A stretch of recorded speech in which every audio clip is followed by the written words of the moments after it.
اعوذ باللہ من الشیطان الرجیم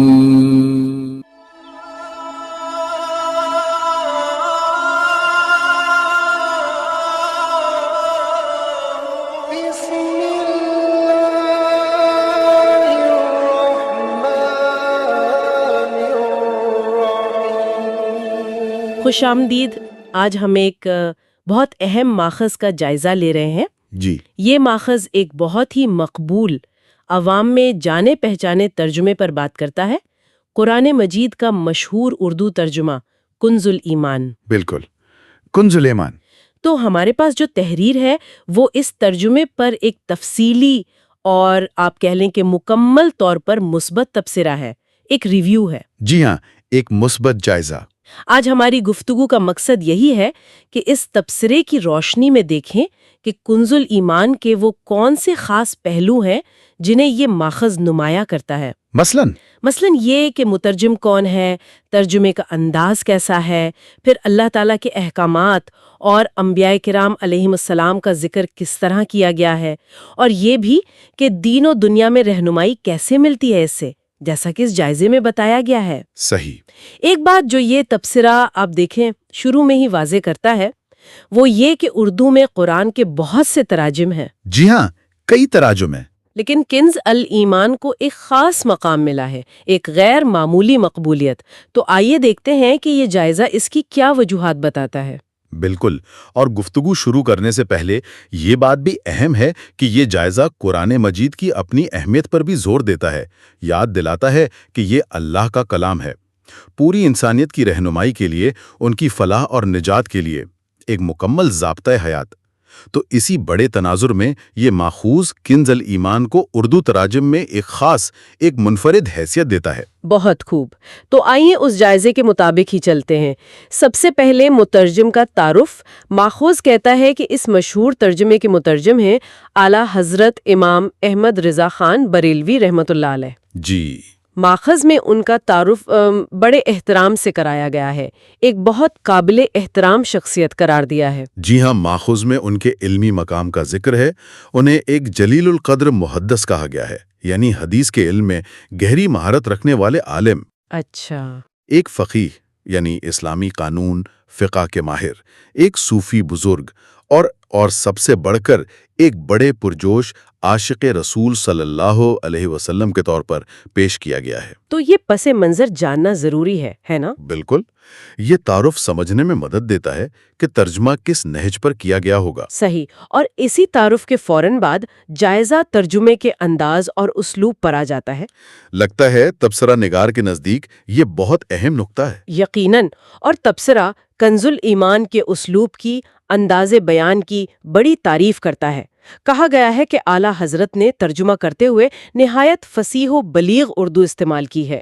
فصیح و بلیغ یعنی بہت عمدہ، صاف، واضح اور مؤثر اردو زبان، اور خاص طور پر اس بات کا خیال رکھا ہے ماخذ کے مطابق کہ زبان انتہائی باادب ہو۔ ادب کا پہلو بہت نمایاں ہے۔ اچھا، تو یہ ادب یہ کن پہلوؤں میں نظر آتا ہے؟ ماخذ نے کچھ خاص مثالیں دی ہیں؟ جی بالکل، ماخذ چند آپ کہہ لیں کلیدی نکات بتاتا ہے۔ پہلا تو یہ کہ اللہ تعالیٰ کی ذات و صفات کا بیان کرتے ہوئے بہت زیادہ ادب اور احترام کو ملحوظ رکھا گیا ہے۔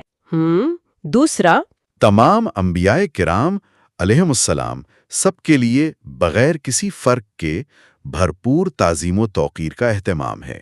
سب انبیاء کے لیے، ٹھیک۔ تیسرا، یہ کہ ترجمہ جو بنیادی اسلامی عقائد ہے نا، جیسے توحید، رسالت، آخرت، ان کے اصولوں اور شریعت کی حدود کے بالکل مطابق ہے، یعنی عقیدے کے لحاظ سے بھی پختہ۔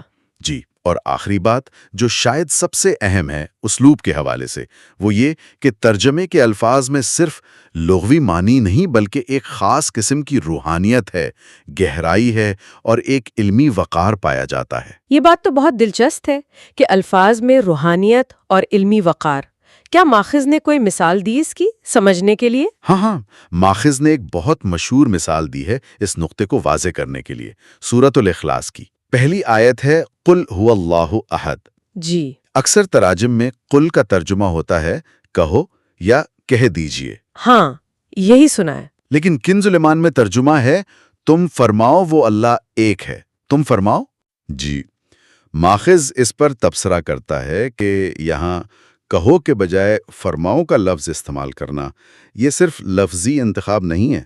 تبصرہ نگار کے مطابق یہ انتخاب نبی اکرم صلی اللہ علیہ وسلم کے مقام و مرتبہ اور ان کی عظمت کا لحاظ رکھتے ہوئے کیا گیا ہے۔ اچھا، اور یہ اللہ تعالیٰ کے اپنے رسول صلی اللہ علیہ وسلم سے خطاب کے شایان شان بھی ہے۔ تو ماخذ کہتا ہے کہ یہ صرف ترجمہ نہیں بلکہ ادب اور تعظیم کا ایک اعلیٰ نمونہ ہے۔ یہ واقعی یہ بہت غور طلب مثال ہے کہ لفظ کا انتخاب کیسے معنی کے ساتھ ساتھ ادب کا پہلو بھی اجاگر کر دیتا ہے۔ اچھا، تو یہ تو ہوئی اسلوب کی بات۔ اب آگے چلتے ہیں۔ اللہ تعالیٰ کے احکامات کی وضاحت کے بارے میں ماخذ کیا کہتا ہے؟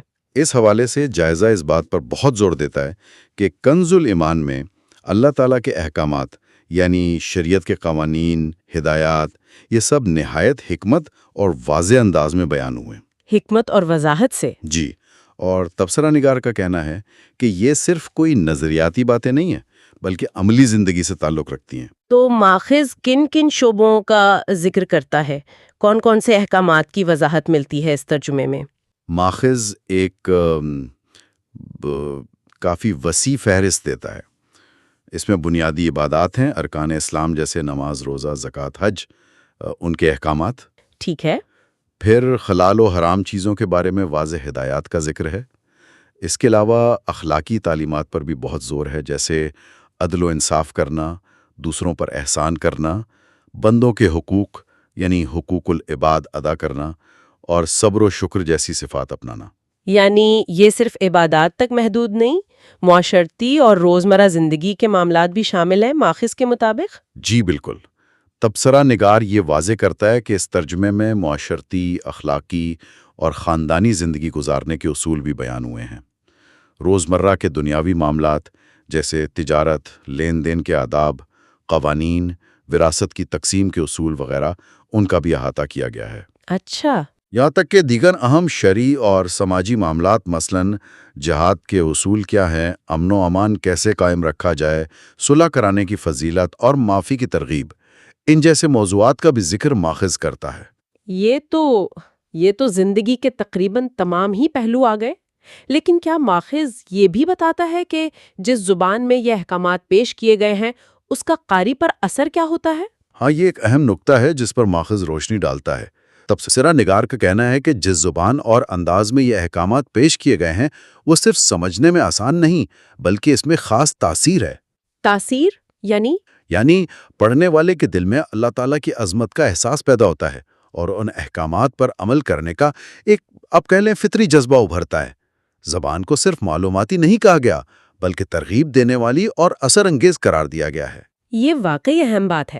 اچھا، ماخذ نے انبیاء کرام علیہ السلام کے ذکر کے حوالے سے بھی ایک خاص نقطے کا ذکر کیا تھا۔ شروع میں بات ہوئی تھی کہ یہ ترجمے کی ایک نمایاں خصوصیت ہے، وہ کیا تھی؟ جی، تبصرہ نگار کے مطابق کنز الایمان کی ایک سب سے ممتاز اور آپ کہیں قابل تعریف خصوصیت یہ ہے کہ اس میں تمام انبیاء کرام علیہم السلام کا ذکر انتہائی ادب، محبت اور عظمت کے ساتھ کیا گیا ہے۔ تمام انبیاء کا؟ جی، یہ نہیں کہ صرف ہمارے نبی اکرم صلی اللہ علیہ وسلم کا ذکر ادب سے ہو بلکہ تمام انبیاء کے لیے یہی اسلوب، یہی انداز اختیار کیا گیا ہے۔ تو ماخذ اس کی کچھ وضاحت کرتا ہے کہ یہ ادب اور تعظیم ظاہر کیسے ہوتی ہے ترجمے میں؟ ہاں، ماخذ وضاحت کرتا ہے کہ اعلیٰ حضرت نے ترجمہ کرتے وقت ہر نبی کی نبوت کے مقام کا، ان کی عصمت کا یعنی ان کا گناہوں سے پاک ہونا جیسا کہ اسلامی عقیدہ ہے، ان کے معجزات کا اور اللہ تعالیٰ کے ہاں ان کے بلند مقام و مرتبے کا پورا لحاظ رکھا ہے۔ اچھا، ماخذ خاص طور پہ چند انبیاء جیسے حضرت موسیٰ علیہ السلام، حضرت عیسیٰ علیہ السلام، حضرت ابراہیم علیہ السلام اور حضرت نوح علیہ السلام کا نام لے کر بھی ذکر کرتا ہے کہ ان کے واقعات اور ان کا ذکر نہایت شائستہ اور باوقار انداز میں کیا گیا ہے۔ یعنی کہیں بھی کوئی ایسا لفظ نہیں جس سے شان میں کمی کا پہلو نکلے؟ بالکل۔ تبصرہ نگار کا نکتہ یہی ہے کہ کہیں بھی کوئی ایسا لفظ استعمال نہیں ہوا جس سے کسی بھی نبی کی شان میں آپ کہہ لیں معمولی سی بھی کمی کا شائبہ ہو۔ یہ احترام و ادب ماخذ کے مطابق پورے ترجمے میں یکساں طور پر برقرار رکھا گیا ہے۔ یہ یقیناً ایک بہت اہم پہلو ہے، خاص طور پہ جب قرآن میں مختلف انبیاء کے قصے آتے ہیں۔ اب آتے ہیں دین اور دنیا کی رہنمائی والے موضوع پر۔ ماخذ یاد دلاتا ہے کہ قرآن صرف آخرت کی کتاب نہیں بلکہ دنیاوی زندگی کو بہتر بنانے کے لیے بھی ہدایت نامہ ہے۔ کیا کنز الایمان کے حوالے سے اس پہلو پر بھی ماخذ نے روشنی ڈالی ہے؟ جی ہاں، تبصرہ نگار اس بات پر زور دیتا ہے کہ اعلیٰ حضرت نے ترجمہ کرتے ہوئے قرآن کے اس جامع پہلو کو یعنی دین و دنیا دونوں کی رہنمائی کو بہت خوبصورتی سے واضح کیا ہے، اور ماخذ دونوں طرح کی رہنمائی کی مثالیں بھی دیتا ہے۔ اچھا، تو پہلے دینی رہنمائی کی بات کر لیتے ہیں۔ ماخذ کن باتوں کا ذکر کرتا ہے؟ دینی رہنمائی کے ضمن میں ماخذ بتاتا ہے کہ ترجمے میں اللہ پر کامل ایمان کی اہمیت، فرائض جیسے نماز، روزہ وغیرہ کی ادائیگی پر زور، حلال اور حرام کے درمیان واضح فرق کرنا، اچھے اخلاق اپنانے کی تلقین، جی، صبر و استقامت، اللہ پر توکل، تقوی یعنی پرہیزگاری، عبادت میں خلوص، اللہ کی نعمتوں پر شکر گزاری اور ہر کام میں نیت کی پاکیزگی، ان جیسے بنیادی دینی تصورات کو اجاگر کیا گیا ہے۔ اور دنیاوی معاملات میں رہنمائی، اس بارے میں ماخذ کیا کہتا ہے؟ کیا مثالیں ہیں؟ دنیاوی رہنمائی کے حوالے سے بھی ماخذ کئی مثالیں دیتا ہے، جیسے تجارت میں ایمانداری اور سچائی کا حکم دیا گیا ہے، جھوٹ بولنے اور دھوکہ دہی سے سختی سے منع کیا گیا ہے، معاشرے میں عدل و انصاف قائم کرنے کی اہمیت بتائی گئی ہے، وراثت کی تقسیم میں حقداروں کے حقوق کا پورا خیال رکھنے کا کہا گیا ہے، خاص طور پر خواتین کے حقوق کا تحفظ، ان کی عزت و تکریم۔ اچھا، خواتین کے حقوق کا بھی ذکر ہے۔ جی، پھر معاشرتی برابری، مساوات کا فروغ، علم حاصل کرنے کی اہمیت پر زور، اہم معاملات میں باہمی مشورے سے کام کرنے کی تاکید، اور یہاں تک کہ قیادت اور حکمرانی کے اصولوں کی وضاحت بھی اس میں شامل ہے۔ تو ماخذ کا لب لباب یہ ہے کہ ترجمہ ان تمام دینی اور دنیاوی اصولوں کو اس طرح پیش کرتا ہے کہ وہ صرف کتابی باتیں نہ لگیں بلکہ عملی لگیں۔ بالکل، تبصرہ نگار کا بنیادی نقطہ یہی ہے کہ ان تمام موضوعات کا ترجمہ اس انداز میں کیا گیا ہے کہ قرآن کے یہ عملی پہلو محض نظریاتی یا ماضی کے قصے نہیں لگتے، بلکہ زندہ محسوس ہوتے ہیں۔ جی، زندہ، متحرک اور آج بھی قابل عمل محسوس ہوتے ہیں۔ ماخذ کے مطابق مقصد یہ ہے کہ پڑھنے والا اپنی انفرادی زندگی ہو یا اجتماعی معاملات، دونوں کو قرآن کے بتائے ہوئے اصولوں کے مطابق ڈھالنے کی ترغیب پائے۔ یہ ترجمہ اس جائزے کے مطابق محض متن نہیں بلکہ عملی زندگی کے لیے ایک دستور العمل کے طور پر سامنے آتا ہے۔ یہ تو بہت جامع وضاحت ہوئی۔ اب یہ بتائیے کہ ماخذ کے مطابق اس ترجمے کو پڑھنے کا قاری کے دل و دماغ پر کیا اثر ہوتا ہے؟ کیا اس بارے میں بھی کچھ کہا گیا ہے؟ جی ہاں، یہ بھی ایک اہم حصہ ہے اس جائزے کا۔ ماخذ بتاتا ہے کہ کنز الایمان پڑھنے والے کے دل پر گہرا اور مثبت اثر ڈالتا ہے۔ تبصرہ نگار کے مطابق یہ ترجمہ پڑھنے والے کے دل میں سب سے پہلے تو اللہ تعالیٰ کی محبت اور اس کی عظمت کا نقش بٹھاتا ہے۔ اللہ کی محبت کے علاوہ اور کن اثرات کا ذکر ہے ماخذ میں؟ ماخذ کے مطابق یہ ترجمہ رسول اکرم صلی اللہ علیہ وسلم کی عظمت اور ان سے محبت کا احساس شدت سے جگاتا ہے۔ جو بنیادی اسلامی عقائد ہیں، ان کے وقار اور ان کی اہمیت کو دل میں پختہ کرتا ہے۔ اچھا، اس کے علاوہ یہ پڑھنے والے میں دینداری، شرافت، امانت و دیانت، وفاداری اور دوسرے اچھے اخلاق، ان جیسی مثبت صفات پیدا کرنے میں مددگار ثابت ہوتا ہے۔ یعنی یہ صرف علمی سطح پر نہیں، کردار سازی میں بھی مدد کرتا ہے۔ ماخذ کا یہ ماننا ہے؟ بالکل، ماخذ تو یہاں تک کہتا ہے، اور یہ اس کے اپنے الفاظ ہیں، کہ یہ ترجمہ محض الفاظ کا مجموعہ نہیں بلکہ روح قرآن کا آئینہ دار ہے۔ روح قرآن کا آئینہ دار۔ جی، یعنی یہ قرآن کے باطنی پیغام اور اس کی اصل روح کو قاری تک پہنچانے کی کوشش کرتا ہے۔ تبصرہ نگار کا خیال ہے کہ یہ دل کو روحانی روشنی دیتا ہے اور زندگی کو ایک واضح مقصد اور سمت عطا کرتا ہے۔ یہ اس جائزے کا ایک بہت کلیدی اور آپ کہہ لیں پرزور دعویٰ ہے۔ واقعی یہ بہت گہری بات ہے۔ اچھا، اب تک ہم نے ماخذ کے مختلف نکات پر تفصیل سے بات کی۔ کیا ماخذ ان تمام باتوں کا کوئی خلاصہ بھی پیش کرتا ہے آخر میں؟ جی ہاں، جائزے کے آخر میں ایک مختصر خلاصہ دیا گیا ہے جو تمام اہم نکات کو ایک جگہ جمع کر دیتا ہے۔ اگر آپ کہیں تو میں وہ نکات دہرا دیتا ہوں جیسا کہ ماخذ میں لکھے ہیں۔ ہاں ضرور، آئیے اس خلاصے پر ایک نظر ڈالتے ہیں جو ماخوذ نے پیش کیا ہے۔ جی، تو ماخوذ کا خلاصہ کچھ یوں ہے۔ کتاب کا نام قرآن مجید، ترجمہ ہے کنز الایمان فی ترجمۃ القرآن، مترجم اعلیٰ حضرت امام احمد رضا خان بریلوی رحمۃ اللہ علیہ۔ اسلوب انتہائی باادب، فصیح و بلیغ زبان، مؤثر انداز اور ایمان کو تازہ کرنے والا۔ احکامات الہی عبادات، اخلاقیات، معاشرتی اصول، لین دین کے معاملات، عدل و انصاف، امن و صلح، مطلب تمام اہم پہلوؤں کا احاطہ ہے۔ ہم انبیاء علیہم السلام کا ذکر، سب کا ذکر مکمل تعظیم، احترام اور محبت کے ساتھ۔ ہم دینی و دنیاوی رہنمائی، زندگی کے ہر شعبے، چاہے وہ دینی ہو یا دنیاوی، سب کے لیے ہدایت کا نور فراہم کرتا ہے۔ ہم اور اثر کے بارے میں کیا کہا؟ اثر و رسوخ پڑھنے والے کے عقائد کی پختگی، روحانیت میں اضافہ اور قرآن مجید سے تعلق کو مضبوط بنانے میں مددگار۔ یہ خلاصہ واقعی ان تمام باتوں کا نچوڑ ہے جن پر ہم نے ابھی بات کی۔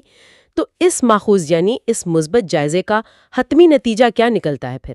ماخذ کا حتمی نتیجہ یہ ہے کہ اعلیٰ حضرت امام احمد رضا خان بریلوی رحمۃ اللہ علیہ کا یہ ترجمہ کنز الایمان اردو زبان میں قرآن فہمی کے لیے ایک انتہائی عظیم اور قابل قدر ذریعہ ہے۔ یہ صرف لفظی ترجمہ نہیں ہے، بلکہ جیسا کہ ماخذ بار بار زور دیتا ہے، یہ قرآن کی اصل روح اور اس کے پیغام کو اس کے تمام تر ادب و احترام کے تقاضوں کے ساتھ منعکس کرنے کی ایک کامیاب کوشش ہے۔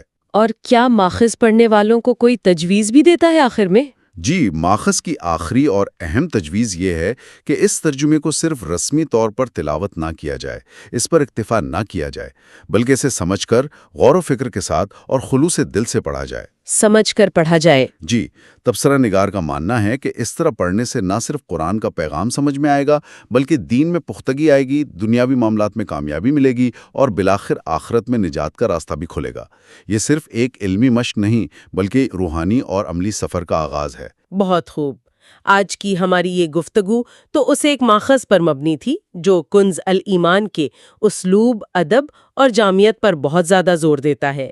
یہ ساری بات چیت ایک اہم سوال ضرور ذہن میں لاتی ہے جو شاید اس ماخذ سے ہٹ کر بھی غور طلب ہے۔ جی، وہ یہ کہ کسی بھی مقدس متن کا جب ترجمہ کیا جاتا ہے تو مترجم کے الفاظ کا انتخاب صرف لغوی معنی پہنچانے سے کتنا آگے بڑھ جاتا ہے۔